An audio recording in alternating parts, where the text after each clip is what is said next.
साहब जी, मेरे सभी भाइयों बहनों बेटा बेटी माता पिता को भक्तमती की सत साहब जी। तो आज हम सुनते हैं संत रामपाल जी महाराज की सत्संग में अमृतवाणी में अमृत सत्संग सुनेंगे। और जब भी हमारे पास टाइम हो हमने गुरु परमात्मा जी के सत्संग सुनते रहना। तो सुनते हैं सभी भाई बहन बेटा बेटी माता पिता मिलजुल करके सत्संग संत रामपाल जी महाराज की सत साहब जी। एक संत वहां उस नगर में आया और उसने कहा भाई मैंने यहाँ रात्रि बितानी है और मुझे कोई भक्त का घर बता दो जिससे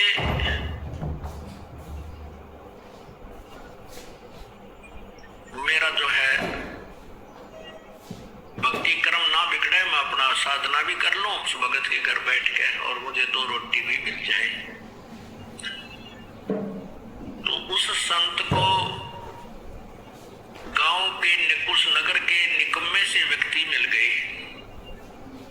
वो कहने लगे बाबा जी साधु संत तो नगर से बाहर रहा करते और जिस प्रकार के आप भगत चाहते हो वो हम बताते, वो सामने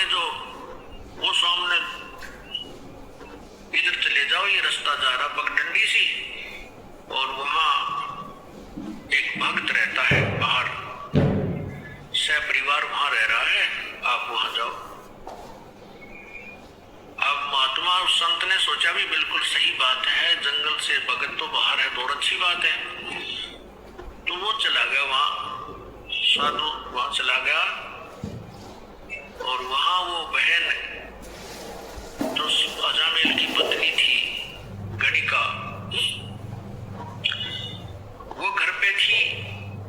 साधु ने आवाज लगाई, नमो नारायण किया तो लड़की बाहर आई कि आज कौन आ गया इधर। और पुण्यात्मा ठीक है, वर्तमान में कोई भी प्राणी कितनी ही गलती कर सकता है, लेकिन उसके पूर्व जन्म की कोई पुण्य कमाई होती है। वो साधु संत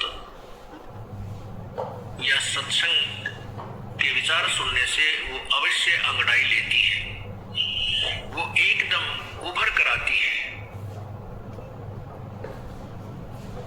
ये कौन थे अजामेल और जो गणिका वो वैसा, वो कौन थे, ये पूर्व जन्म में दोनों साधक थे।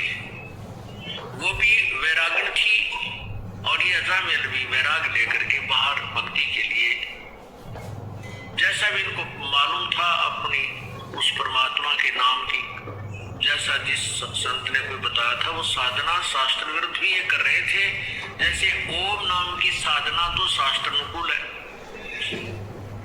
और अन्य जो साधना ये करते थे वो शास्त्र विरुद्ध है, जैसे तप वगैरह। लेकिन दोनों की, जैसे किसी ने भांग बीज दी वो भी फल लगेगा और कणक बीज लिया उसका भी फल लगेगा। दोनों इकट्ठी डबोली तो भी भांग का पौधे के अलग बीज फल लगेंगे और कणक गेहूं के अलग लगेंगे। तो ऐसे साधना ये करते हैं, उनका दोनों का सबका फल उनको मिलता रहता है। जैसे तप करते हैं उसे राज्य भी होता है और सिद्धियां भी आ जाती है, लेकिन मोक्ष नहीं हो सकता इनसे। तो इस प्रकार वो पिछले जन्म में साधना किया करते थे, साधक थे। और जो अजामेल अब बदनाम हो रहा था, ये पूर्व जन्म में ऐसे ही एक साधक था, हठ योग करता था। और ये हठ योग करते करते इसने अभ्यास कर रखा था समाधि लगाने का। समाधि क्या होती है आपको पहले भी कई बार बताया है कि इस शरीर के अंदर, हमारा शरीर जो है एक टेलीविजन समझो, और इसमें चैनल बने हुए हैं, जैसे मूल कमल, स्वाद चक्र, नाभि कमल, हृदय कमल, कंठ कमल, त्रिकुटी कमल, सहस्रार कमल। और इसमें जिसका भी जो चैनल ऑन हो गया पूर्व जन्म की कमाई से, और जैसे हठ योग से समाधिस्थ होने की चेष्टा जो करते हैं, वो न जाने कौन से कमल में कौन सा टेलीविजन का चैनल ऑन हो जाता है उनका, फिर उसको बार बार देखने का इंटरेस्ट बन जाता है। उसमें ऊपर के इस ब्रह्मांड में जैसे ये कहीं ग्रह चल रहे हैं, इनकी बड़ी अच्छी स्पीड नजर आती है, ऊपर की तरफ और बड़े बड़े पहाड़ हैं, स्वर्ग है, पता नहीं क्या क्या वहाँ उछल कूद होती है, नाच गाने ऊपर चल रहे हैं, तो वो सब दिखने लग जाते हैं। तो ये मन वही दिखता है जहाँ इसको वर्तमान से अधिक कोई अट्रैक्टिव वस्तु नजर आती है, आकर्षक वस्तु नजर आती है। जैसे इस मन की वृत्ति है कि जैसे अंधेरे में 25 वाट का बल्ब जग गया तो सभी वो पतंग जीव जंतु उसके पास पहुंच जाते हैं, और 100 वाट का जग जाता है तो उसकी तरफ भाग लेते हैं, उस 25 वाले पर कोई नहीं रहता। ऐसे ही जो हम यहाँ देख रहे हैं इस पृथ्वी के ऊपर, जो भी हम मन की आकर्षण वस्तु देखते, इससे बहुत ज्यादा अधिक ऊपर के लोगों में है। जैसे आपने मार्कंडे ऋषि और उस इंद्र की पटरानी की वार्ता सुनी, तो यहाँ जो इंद्र लोक की सबसे खूबसूरत औरत आकर के मार्कंडे ऋषि के सामने डांस कर रही थी, लेकिन मार्कंडे ऋषि की समाधि ब्रह्मलोक के उस बड़े होटल की नाच गाने देख रहा था वहां बैठा। वो कहता है कि जहां मेरी समाधि गई हुई है वहां तेरे जैसी तो उन औरतों की, वहां ऊपर नाचने गाने वालों की दासियां हैं, तो तुझे मैं क्या चाहूं। तो ऐसे ही ये मन वही दिखता है, समाधि लगाने वालों की ये ऊपर के और ज्यादा अधिक पकवादे देखता है, और उधर इसका बैठे रहने से परमात्मा के आड़ में वो बैठते हैं, उससे सिद्धियां आ जाती है, तप बन जाता है, उसका भी फल मिलता है। तो ये अजामेल जो है ये पूर्व जन्म में ऐसे ही समाधि लगाने का अभ्यास था। कभी तो हठ योग करके समाधि लगने का इसने अभ्यास किया, जिससे वो परिपक्व अभ्यास हो गया, और एक दिन सोते सोते इसका वो अब समाधि लग गई। समाधि लग जाती है तो मन बहुत दूर पहुंच जाता है, वहां की बकवादियां देखता रहता है और शरीर को कोई आभास नहीं होता। उस समय बहुत ज्यादा सर्दी थी, सर्दी का मौसम था, और ये अजामेल समाधि हुआ अचेत पड़ा था। और उधर से जो गणका वैसा बनी हुई है वो लड़की भी वैरागण थी, साध्वी थी। उसमें कहते अभी आपने सुना था कि दर्दबंद दरवेश है बेदर्द कसाई, जिसके हृदय में दया नहीं वो तो कसाई है, जिसके हृदय में दर्द है दुख है, दूसरे को दुख को अपना दुख समझता है, वो दरवेश है, वो संत है, साधु है, भक्त है। तो उस लड़की के मन में, उस साध्वी के मन में ये विचार आया, दूसरे लोग कहने लगे कि इसने 1 हफ्ता हो गया, 3 दिन हो गए हैं, ये उठा नहीं है, इसकी समाधि लगी है। तो उस बहन के मन में ऐसा आया कि कहीं इसका साधु का शरीर नष्ट ना हो जाए, सर्दी ज्यादा है, कहीं इसके प्राण ना चले जाएं। और कोई कपड़ा था नहीं, इस भक्त ने, उस साधक ने अजामेल जो पूर्व जन्म में केवल एक कॉपी, एक लंगोट पर्दे पर बांध रखा था, बाकी नीवस्त्र था, कोई कपड़ा नहीं रखता था। उधर से वो साध्वी थी, उसके पास भी एक्स्ट्रा कोई कपड़ा नहीं था। तो उसने सोचा इस साधु का जीवन बचाना अति आवश्यक है, तो उस लड़की ने उस साधु के ऊपर लेट गई।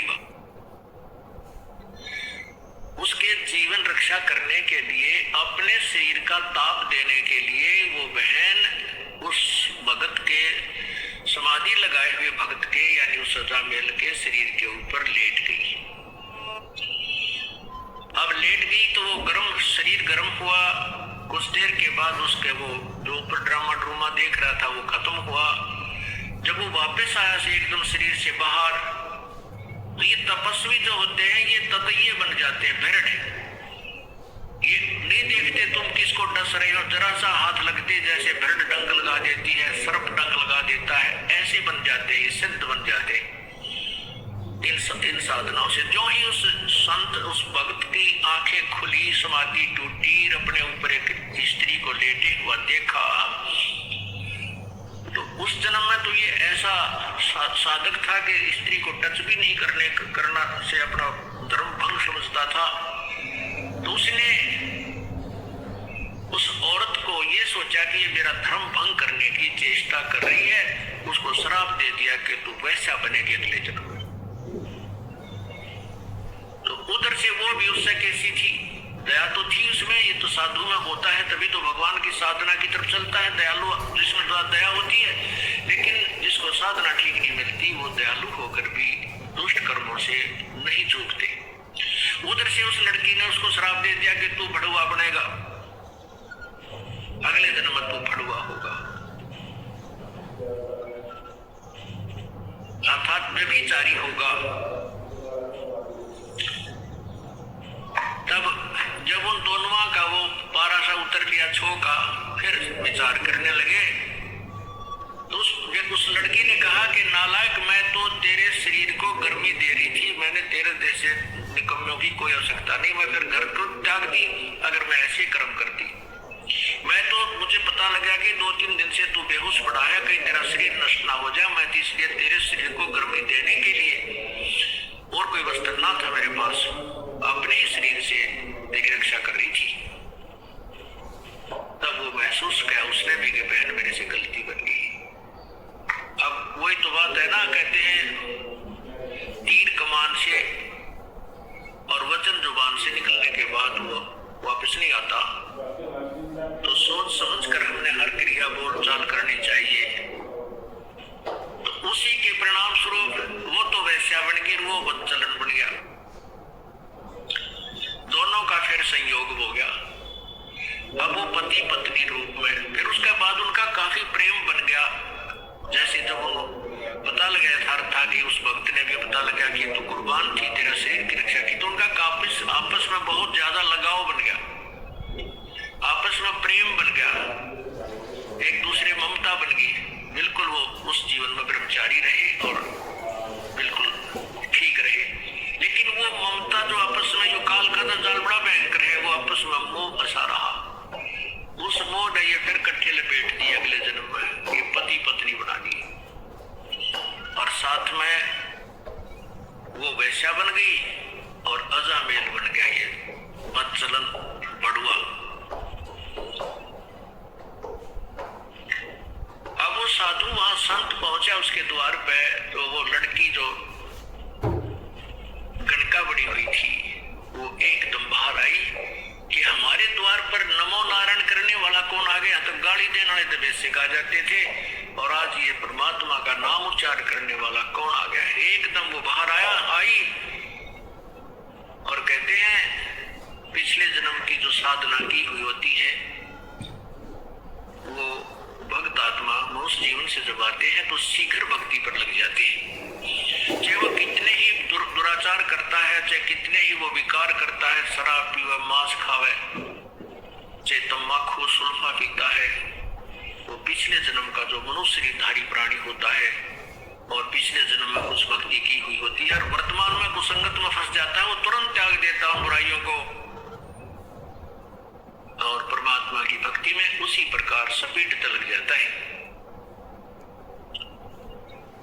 अब उस भक्तनी ने बाहर आते ही ऋषि के चरण दिए और कहा तुम्हारे कौन सा पुण्य उदय हुआ, हमारे द्वार पर साधु संत आए हैं, आओ जी बैठो जी। अब साधु ने संत ने सोचा भी कति ठीक ठिकाना आ गए तो बहुत भगवान आत्मा मिल गई और बहुत ही अच्छे भक्त मिल गए। अब अंदर जब पहुंचा तो उसने एक चारपाई थी जिसी घर पे वो उस पे बिछा दिए, सुंदर कपड़े धोए धाए, साधु बैठ गया दच के उस चारपाई के बीच में। दोपहर के बाद का समय था, 2-3 बजे 4 बजे, और वो अजामेल गया हुआ था जंगल में शिकार खेलने, शिकार लेने के लिए। कोई मर्ग, कोई पशु पक्षी मार के लिया करता डेली और हाथ काट के शराब पिया करता वहां जंगल में बना करके मदिरा। तो वो आया, उसने क्या कर रखा कि कंधे पे लठे और लठ के अंदर एक वो टांग रखा हिरण मार के, और आते ही वो पटक दिया आंगन में। जड़ महात्मा बैठे थे उसके साथ में ही, और जब न्योना देखा महापुरुष बैठा सामने, उसने आते ही दुखी सा हो रहा था, कहा ले भगवान तो सारा दिन में एक का पाया, सारा दिन लग गया, एक ही मर्ग मिला, बड़ी मुश्किल से हाथ लगा। अब जब उसने वो मर्ग वहां पटकिया तो वो साधु की नजर गई, भाई के खुड़का हुआ कौन बोलिया। जब उस संत ने देखा रही तो भाई कुकर्मी आदमी है, कौन आ गया इनकी भक्तनी के घर में, मांस ये मर्ग मार रखा इसने। तो उस लड़की से पूछा, बेटा ये कौन है, कौन आ गया तेरे घर में। वो कहने लगी, जी ये भगत जी आपका, ये आपका सेवक है। बाबा जी थालिया जोड़ा, जब अड़कसू गल जग आ गया भाई तू तो ये किसा सेवक मर्ग मार के ले रहा। तो फिर उसने देखा कि तो संत था आया हुआ है आज तो तुम्हारे दरबार पे, अब उसके अंदर भी जो पूर्व जन्म की भक्ति थी वह जागृत होगी। परमात्मा कहते हैं, कबीरा दर्शन संत के परमेश्वर आवे याद, और लेखे में वाहे घड़ी बाकी का समय बाद। तो उसी समय उस अजामेल ने भी पैर पकड़ लिए और उस बहन ने भी, उसकी पत्नी ने, और कहने लगे महाराज हमारे द्वार से आप नो मत जाओ, अब पहले पापी आत्मा और आप जैसे महापुरुष हमें कोई सदुपदेश नहीं देंगे, हमारा कोई रास्ता मार्गदर्शन नहीं करेंगे तो हम बुराई कैसे छोड़ेंगे।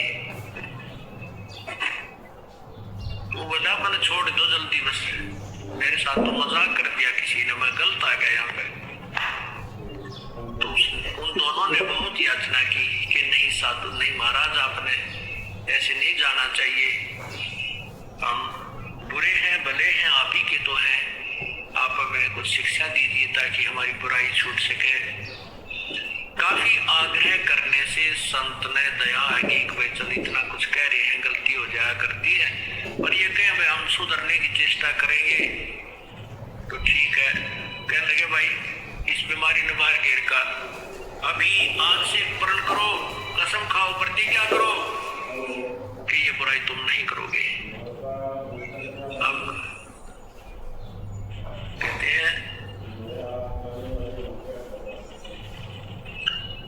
साधु दर्शन राम का, मुख पे बसे सुहाग, और दर्शनी को होते हैं जिनके पूर्ण भाग। अब वो पूर्ण भाग थी क्योंकि पिछले जन्म की कमाई थी, और किसी ना किसी जन्म में वो परमात्मा के शरण में रहे हुए होते हैं, जो प्रभु आते हैं प्रत्येक युग में आते हैं, और वही कमाई उनको मनुष्य जीवन दिलवाती रहती है। बाकी जो अन्य हठ योग आदि करते हैं वो तो भलाई यही खत्म खर्च करते रहते हैं, सिद्धियां प्राप्त करके या कोई राज्य प्राप्त करके फिर पैर हो जाते हैं। बाजार से जाकर के हम बिल्कुल फ्रेश आटा लावांगे आपके लिए, अलग से भोजन बना देंगे, नहा धो के, आज के बाद हम कोई बुराई नहीं करेंगे, लेकिन आप हमारे द्वार से जाइए मत, आप शाकाहारी हो जाएंगे। अब उस संत ने कहा भाई ठीक है।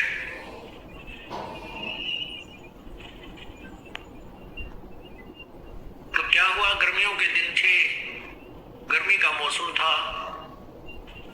अब वो भोजन ला करके बाहर से उन्होंने नहा धोकर स्वच्छ होकर के सारा घर दोबारा लीप लाप के पवित्र कर दिया। कहने का भाव कि उस संत का बेटा कर दिया, भाई ये बिल्कुल ठीक हो गई। तो उसके मन में आया कि परमात्मा ने शायद तुम्हारे लिए मुझे यहाँ भेजा है।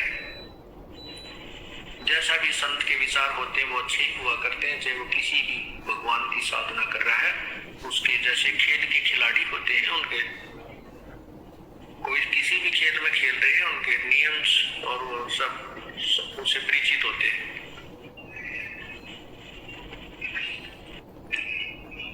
अब रात्रि के समय साधु तो भजन करने लग गया,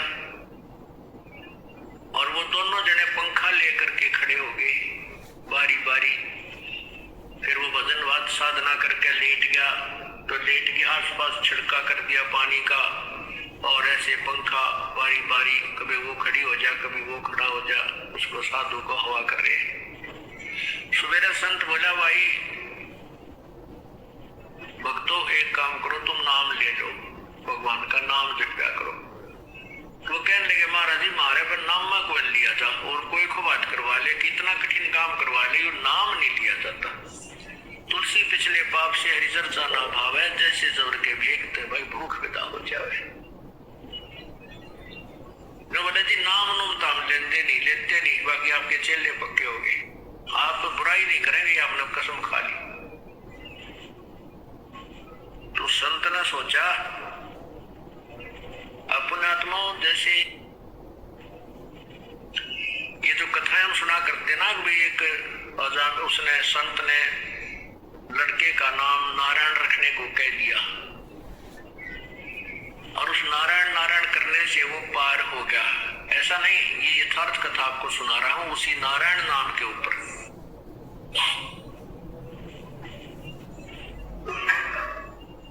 तो संत ने सोचा भाई इनके निकम्मा के काम बिगड़ के गणे पाप गणे इकट्ठे हो गए, इसलिए इनके राम नाम में रुचि नहीं बन सकती, तो क्यों ना ऐसा तरीका कर दूं कि ये भगवान का नाम उच्चारण करने लग जाए। जो बोला भाई तुम्हारा लड़का होगा 10वें महीने, लेकिन उस लड़के का नाम जो मैं बताऊं वही रखना, उसका नाम तुम नारायण रख लेना। दोनों ने करबद्ध होकर कहा कि प्रभु जैसे आपकी आज्ञा, आपकी दी संतान जो होगी पुत्र होगा तो उसका नाम हम नारायण रख देंगे। ऐसा ही हुआ, लड़का हुआ, लड़के का नाम नारायण रख दिया। अब छोटा बालक बुढ़ापे में बहुत प्यारा लगता है, छोटा बच्चा वैसे भी ज्यादा प्रिय होता है, लड़का हो चाहे लड़की। तो वो लड़का जब उसके इतना मोह हो गया, उस नारायण नारायण करता, वो लड़का थोड़ी भी इधर उधर हो जाता, घंटे 2 घंटे ना आता तो वो नारायण नारायण करता हुआ उस बालक ने ढूंढ के लाता, चाहे वो जंगल में कितना कोई बेर प्यार खाने गया हुआ होता, फल खाने के लिए वही से ढूंढ के लाता। रे कित गया तने जाकर खा जाएंगे, जंगली जानवर बेटा दूर मत जाकर, भयभीत रहता। उसके अंदर इतना मोह बन गया। एक दिन उसकी अचानक मृत्यु होगी, क्योंकि उसका समय जो है ना, उसकी मृत्यु होगी, उस अजामेल की मृत्यु होगी। तो उसको यम के दूत ऊपर लेकर गए धर्मराज के दरबार में, जहां अकाउंट होता है एज का, कर्मा का, कितनी आयु थी, कितने समय में यूं मरा, इसने कैसे पुण्य कितने पाप किए। जब उसकी मृत्यु होगी तो उसकी पत्नी ने देखा कि तो मर गया अचानक। 2-4 दिन से वो अस्वस्थ भी चल रहा था। उसकी मृत्यु होते उसकी पत्नी ने हाहाकार मचा दिया। उसका कोई साथी था नहीं, ना कोई गांव का सहयोगी था, सब उससे नफरत करते थे। तो उसने सोचा कि इसका अंतिम संस्कार यही अपने आंगन में कर देती हूं।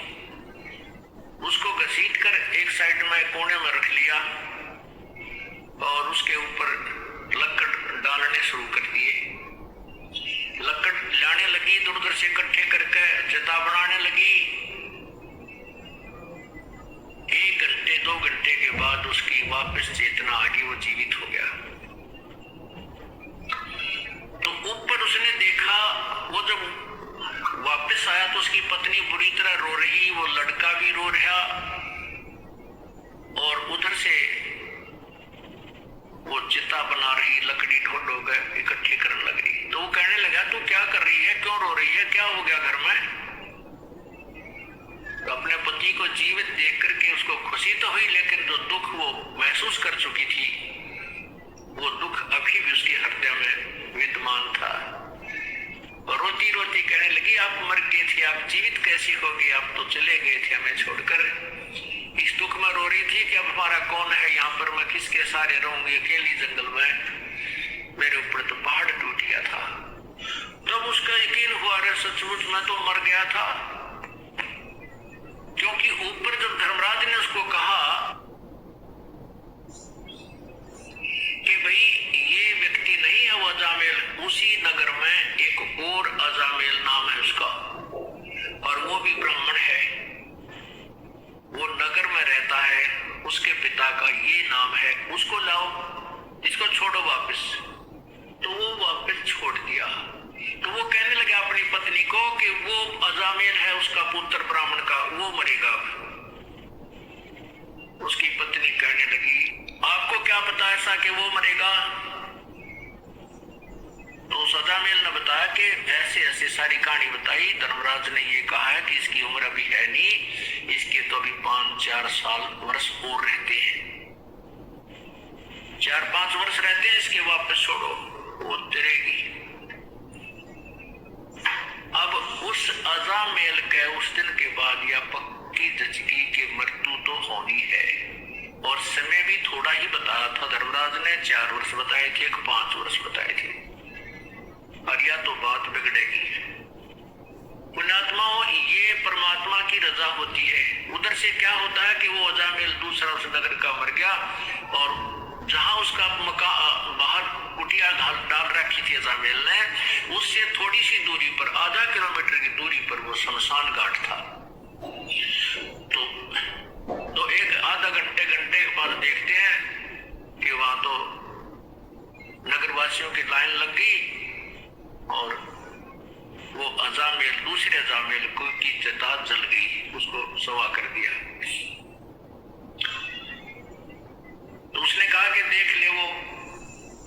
फिर वो जैसे अगले दिन गांव नगर में जाते थे सामान लेने, दुकान पर था, वहां पता किया तो पता चला कि वो अजामेल मर गया, उसका लड़का, उस ब्राह्मण का कल मृत्यु होगी इसकी। तब दोनों का ये बात पक्की दचकी, क्या तो बात बिगड़ेगी। अजामेल बोला भगवान भजन कर ले, भक्ति कर ले, समय थोड़ा है और यहाँ सब कुछ यही रह जाएगा। अब भजन करें किसका, तो नाम नहीं, कुछ भी नाम उन्होंने लिया नहीं। तब वो दयालु परमात्मा आते हैं और उनको, उस पुण्यात्माओं को सच्ची भक्ति देते हैं, ज्ञान कथा सुनाते हैं। लेकिन हमारे अंदर एक सबसे भयंकर बीमारी ये रही है कि हम राम और कृष्ण, ब्रह्मा विष्णु महेश या ब्रह्म से ऊपर यदि कोई कथा कहानी सुनाता है तो नहीं सुनते थे, और उसको एक बुद्धू समझ करके उसकी प्रत्येक बात पर अविश्वास कर देते थे। इसलिए परमात्मा बड़े दयालु हैं, बड़े सूझबूझ से काम करते रहे। तो उन्होंने कथाएं यही सुनाई, ब्रह्मा विष्णु महेश और ब्रह्म तक की, और नाम भी उनको वही तक के दे दिए। ओम नाम का जाप कराया। जैसे ब्रह्मा को ओम नाम दिया प्रभु ने, विष्णु को हरियम नाम दिया, शिव को सोहम नाम दिया। कहते हम बैरागी ब्रह्म पद सन्यासी महादेव, सोहम मंत्र दिया शिव जी को, करे हमारी सेव। ये परमात्मा ने उनके उद्धार के लिए, मोक्ष तो ये नहीं प्राप्त कर सकते, क्योंकि मोक्ष तो 3 मंत्र से होगा, और 3 मंत्र का अधिकारी वो होगा जो परमात्मा की सच्ची कथा, पूरी सृष्टि रचना पर पूर्ण परमात्मा कौन है इस पर विश्वास कर लेगा। सारना, ये जो 3 मंत्र का जाप उसी को दिया जाता है जिसकी नस नस में, अर्थात पूर्ण रूप से जिसका विश्वास परमात्मा पूर्ण ब्रह्म कबीर भगवान में हो जाता है कि वही मोक्षदायक है, उसी की पूजा से पूर्ण मोक्ष होता है, और अन्य भगवानों की सतीथि से वो परिचित हो जाता है। ये भगवान नाशवान है, अविनाशी नहीं है, और इनकी साधना से जीव को इतना लाभ होता है, स्वर्ग गया, फिर मृत्यु, फिर स्वर्ग गया, फिर नीचे आया, फिर स्वर्ग गया, फिर 84 लाख योनियों भोगी। इस तरह का ये रहट जैसा कुआ, अर्थात ये चक्र अन्य भगवानों की साधनाओं से चलता ही रहेगा। पूर्ण परमात्मा की भक्ति से पूर्ण मोक्ष होगा। तो इसलिए परमात्मा जैसे पहली बार आए, ब्रह्मा को ओम नाम दिया, क्योंकि वो वेदों में ओम नाम से दृढ़ था कि इसके अतिरिक्त कोई मंत्र नहीं है। तो उसका नाम भी, उस नाम का जाप भी पूर्ण संत से लेकर ही किया जाए तो ही लाभ होता है। इसलिए विष्णु जी को हरियम जाप दिया, विष्णु और लक्ष्मी दोनों को, सावित्री और ब्रह्मा को दिया, और शिव को और पार्वती को यही मंत्र दिया। क्योंकि तत्व ज्ञान है, धीरे धीरे समझ में आएगा आपको। अभी तो हमने केवल ये कथाएं सुन रखी थी, छोटी मोटी कथाएं थी, या संतोषी माता के व्रत की कथा सुन रखी थी, और ये कथा हम नहीं सुन पाए थे, और पूर्ण परमात्मा के बारे में तो हमें परिचित थे। तो तत्व ज्ञान का धीरे धीरे समझ में आएगा कि ये मंत्र कहाँ काम करते हैं, कैसे करते हैं, कैसे राहत देते हैं। तो इस प्रकार फिर वो अजामेल पूर्ण परमात्मा आए और उनको आकर के फिर मंत्र दिया अजामेल और उस लड़की को। उन्होंने फिर उस भय से, उस डर से साधना की कि झूठा संसार है, ये जब यही छोड़ जाएंगे और समय बहुत कम रह गया है। और भक्ति नहीं की तो वहां यम के दूत ऐसे पीट रहे थे, ऐसे डाल रहे थे नरक में, कोई नहीं सुन रहा था, उठा उठा कर फेंक रहे थे, हाहाकार मचा था। तो कई ऐसे जो व्यक्ति हैं नास्तिक टाइप के या ज्यादा चतुर मानते अपने आप को, वो कहते हैं कि ये कथाएं दस्ती नहीं कि भगवान के घर में भी धोखा लग जाता है क्या, कि मरना किसी को होता है, मार कोई दिया जाता है। भगवान के घर में कोई धोखा नहीं लगता। ये तो उन व्यक्तियों के ऊपर रहम होता है, उनके लिए गोल्डन चांस देता है परमात्मा, जो पुण्य आत्मा गणी होती है, उन्हीं को ऊपर दिखा करके वापस छोड़ दिया जाता है कि ताकि ये यहाँ की यथार्थता को पहचान कर फिर संसार को आसार समझ के अपना काम बना ले, भक्ति में दृढ़ हो जाए। उन पर विशेष कृपा होती है। तो जैसे अजामेल और गणका पर विशेष, उस अजामेल पर विशेष कृपा हुई कि उसको वो सारा ऊपर का दिखा करके झंझट और वापस छोड़ दिया। फिर उसको भय बन गया, उसको चिंता बन गई। तब उसका अजामेल और गणका वो दोनों विमान में बैठ करके स्वर्ग गई। इसमें क्या बताया है, सुनो महात्म नाम का मुजरे जलवाई, अजामेल गणका तेरे और सदन कसाई।